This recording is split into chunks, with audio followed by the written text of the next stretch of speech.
अगली बड़ी खबर मिल रही है यूपी के बलरामपुर से, जहां पर छांगुर के ठिकानों पर रेड हुई है। दरअसल छांगुर बाबा के सहयोगियों के ठिकानों को भी अब बख्शा नहीं जा रहा है, उनके ठिकानों पर भी रेड हो रही है। छांगुर के करीबियों के पास विदेशी मुद्रा की फोटो मिली है, ऐसी जानकारी है। जांच एजेंसी को कई अहम सबूत और सुराग हाथ लगे हैं, साक्ष्य हाथ लगे हैं। जमालुद्दीन उर्फ छांगुर पर धर्मांतरण का आरोप लगा है।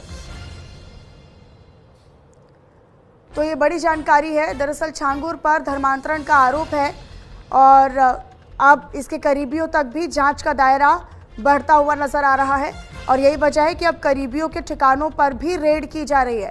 वहां से भी सबूत, साक्ष्य और सुरागों को एकत्रित किया जा रहा है, इकट्ठा किया जा रहा है। तो छांगुर बाबा के सहयोगियों के ठिकानों पर भी अब रेड हो रही है और छांगुर के करीबियों के पास विदेशी मुद्रा की फोटो मिली है, ऐसी जानकारी है। यानी कि विदेशी करेंसी, विदेशी मुद्रा की फोटो मिलना, निश्चित तौर पर सहयोगियों तक की संलिप्तता जो थी वो विदेश से थी। जहां जहां पर छांगुर बाबा गया और जिस जिस के इशारे पर, जिस जिस के कहने पर उसने ये सिंडिकेट बड़ा किया, रैकेट बड़ा किया, गुर्गे बैठाए और निश्चित तौर पर अब जो सहयोगी हैं उनके पास भी विदेशी मुद्रा की फोटो मिली।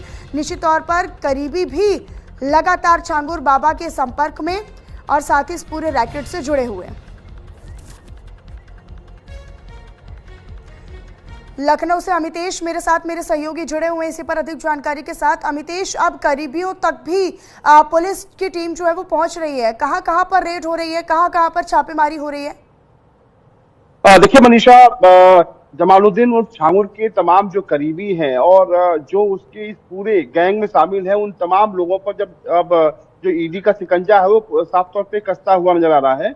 अगर हम छापेमारी की कार्रवाई की बात करें तो बलरामपुर, लखनऊ, मुंबई, ये तमाम वो जगह है जहां पर 18 टीमें लगातार छापेमारी कर रही है ईडी की। और सबसे बड़ी बात यह है कि जो दस्तावेज इन तमाम छांगुर बाबा उर्फ जमालुद्दीन के तमाम जो गैंग के लोग हैं, जो उनसे दस्तावेज मिले हैं, वो दस्तावेज चौंकाने वाले हैं। जमीन खरीद फरोख्त से लेकर तमाम विदेशी जो नेटवर्क है उससे साबित हो जा रहा है। उसके अलावा शहजाद एक शख्स है जिसके अकाउंट्स में जमालुद्दीन उर्फ छांगुर ने 1 करोड़ से ज्यादा की जो रकम है वो ट्रांसफर की थी। ये तमाम जो जानकारियां हैं वो ईडी ने इकट्ठा कर ली हैं और ये तमाम वो जानकारियां हैं जो जमालुद्दीन उर्फ छांगुर पर कार्रवाई के लिए उस पर जो शिकंजा है और कसता हुआ नजर आ रहा है। उसके अलावा विदेशी मुद्रा की फोटो मिलना, निश्चित तौर पर कहाँ की कौन सी करेंसी की फोटो है, इस बारे में जानकारी है ताकि ये मालूम हो सके कि और कहाँ कहाँ तक ये तार फैला है?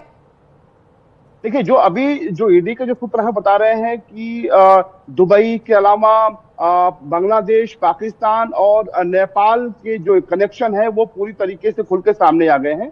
तमाम जो विदेशी करेंसी है वो इन तमाम जो छापेमारी की जो कार्रवाई है उसमें बरामद हुई है। उसके अलावा बड़ी संख्या में जो ईडी को जो सबसे महत्वपूर्ण चीजें हाथ लगी है मनीषा, वो ये है कि नेपाल बॉर्डर के पास तमाम जो छांगुर बाबा के जो नेटवर्क है जरिए जो बड़ी संख्या में जो जमीनों की जो खरीद फरोख्त है वो की गई है। और ये खास तौर पे जो एटीएस ने, आपको मनीषा याद होगा कि जो एटीएस ने अपनी एफआईआर दर्ज की है, उस एफआईआर में एटीएस ने इस बात का जिक्र किया है कि जमालुद्दीन उर्फ छांगुर पूरी तरीके से जो अपना नेटवर्क है और खासतौर पे बलरामपुर का उतरौला, उसको आतंकी लॉन्चिंग पैड बनाना चाहता था। यानी कि यहाँ से वो धर्मांतरण का खेल तो खेलता ही था, राष्ट्र विरोधी तमाम और कामों को वो अंजाम देना चाहता था। तो तमाम ऐसे जो महत्वपूर्ण दस्तावेज ईडी के हाथ लगे हैं वो छांगुर बाबा और उसके गैंग पे शिकंजा कसने के लिए काफी है।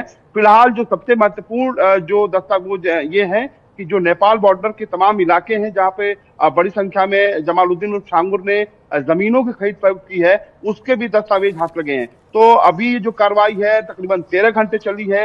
लगातार ईडी की जो टीमें हैं वो अलग अलग ठिकानों पे इनसे जुड़े हुए तमाम जो लोग हैं। अमितेश, ऐसे में ये भी जानकारी है और इस पर बारे में आपसे भी अपडेट चाहेंगे, क्योंकि 40 करोड़ की संपत्ति को अभी तक कब्जा उस पर किया गया है, यानी वो कब्जे में ली गई है। आने वाले समय में करीबियों की जिस तरीके से ठिकानों पर रेड हो रही है, निश्चित तौर पर ये मान लिया जाए कि जहां जहां पर रेड हो रही है उन तमाम चीजों की संपत्ति जो है वो भी जब्त की जाएगी, कुर्क की जाएगी। बिल्कुल मनीषा, और सबसे बड़ी बात यह है कि जब छांगुर बाबा एटीएस की रिमांड पे था, उस वक्त भी तमाम जो सवालात उससे और नीतू उर्फ नसरीन से हुए थे, तमाम उन सवालों का जो जवाब है वो जमालुद्दीन उर्फ छांगुर के पास नहीं था कि उसने इतने कम समय में इतनी बड़ी संपत्तियां कहाँ से बनानी, तमाम जो बैंक ट्रांजेक्शन हुए हैं उसका कोई हिसाब किताब नहीं दे पाया। साथ ही अगर हम उतरौला की बात करें तो आसपास जो बुटीक सेंटर है, उसके अलावा शोरूम है, तमाम जो बेनामी संपत्तियां हैं वो इकट्ठा की हैं नीतू नसरीन जमालुद्दीन उर्फ छांगुर ने। सरकारी जमीनों पे कब्जा किया। तो जाहिर सी बात है कि तमाम ऐसे चुभते सवाल थे जिसका जमालुद्दीन और छांगुर के पास कोई जवाब नहीं था। तो ये तमाम प्रॉपर्टी है वो जाहिर सी बात है कि ईडी जब्त करेगी। लेकिन ईडी के सामने चुनौती ये है कि पूरे गैंग के जो जो तह में जा रही है मनीषा, त्यों त्यों हैरान और परेशान करने वाली तस्वीर सामने आ रही है। गैंग कितना बड़ा है आप सोचिए कि बलरामपुर के उतरौला से लेकर लखनऊ, मुंबई, दुबई, नेपाल, बांग्लादेश, पाकिस्तान, इन तमाम जगहों से जो नेटवर्क है वो सामने आ रहे हैं जमालुद्दीन और छांगुर के। तो जाहिर सी बात है जैसे जैसे पीड़ित सामने आ रहे हैं, पीड़ित कभी निकलते हैं यूपी के कई इलाकों से तो कभी दिल्ली तलक। आप समझिए कि दिल्ली तलक जो लोग थे वो पीड़ित थे और उनको ये मालूम नहीं चल रहा था कि वो किस तरीके से छांगुर बाबा के शिकार हो रहे हैं। अब जैसे जैसे कड़ियां खुलती जा रही है वैसे वैसे जांच आगे बढ़ रही है। मनीषा सिर्फ दिल्ली की बात नहीं है, कर्नाटका, तमिलनाडु, मुंबई, तमाम जगहों पे जो इसके जो स्लीपर सेल आप कह सकती हैं जमालुद्दीन और छांगुर बाबा के, वो बहुत शालीनता से अपनी बहुत प्लानिंग के साथ काम कर रहे थे और लोगों को भनक करने नहीं लग रही थी। अब जबकि पूरा इसका भंडाफोड़ हो चुका है, पुलिस ने कार्रवाई की है और ज्यों-ज्यों इस मामले में पूछताछ आगे बढ़ी त्यों-त्यों बड़े खुलासे हुए और तमाम खुल के सामने आया कि कैसे जो तमाम अफसर थे उनकी सरपरस्ती इसके ऊपर थी। सरकारी जमीनों से लेकर तमाम जो गलत काम थे वो करता था। धर्मांतरण बड़े पैमाने पे एटीएस ने, खुद मैंने पहले भी कहा कि एटीएस ने जो अपनी एफआईआर दर्ज की है उसमें आतंकी लॉन्चिंग पैड तक की बात की है। तो जाहिर सी बात है कि बड़ा खेल खेलना चाहता था, समय रहते आप यूं कहें कि शिकंजा कस गया। लेकिन और देश विरोधी गतिविधियों में संलिप्तता निश्चित तौर पर ये एक बड़ा एंगल सामने आता है। इसके लिहाज से भी अब जांच को आगे बढ़ाया जा रहा है। शुक्रिया अमित।